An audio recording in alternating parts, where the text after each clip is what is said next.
Hello, আসসালামু আলাইকুম। সকল দেশবাসীর উদ্দেশ্যে এই যে আপনারা স্বাধীন করতে গিয়ে স্বাধীনের নামে স্বাধীন করছেন, ভালো হয়েছে, ক্ষমতাচ্যুত হয়েছে, চলে গেছে। ক্ষমতা কারো সারা জীবন থাকে না। এই যে তার জিনিসগুলো নিয়ে আপনারা রাস্তাঘাটে উল্লাস করতেছেন, ইতিহাস আপনাদের ক্ষমা করবে। আমরা আসলে বাঙালি বারবারই প্রমাণ দিলাম, অসভ্য জাতি, অসভ্য জাতি, অসভ্য জাতি, চুরের জাতি।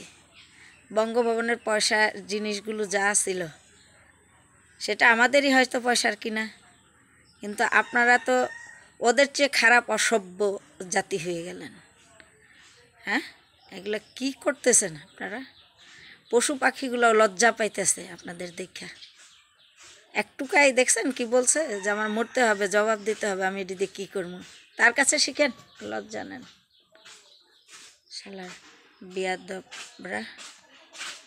আর এই ছাত্র সমাজ আন্দোলন করলো একটা, তাদের সাথে শেষে গিয়ে অপশক্তি ঢুকে এগুলো করলো।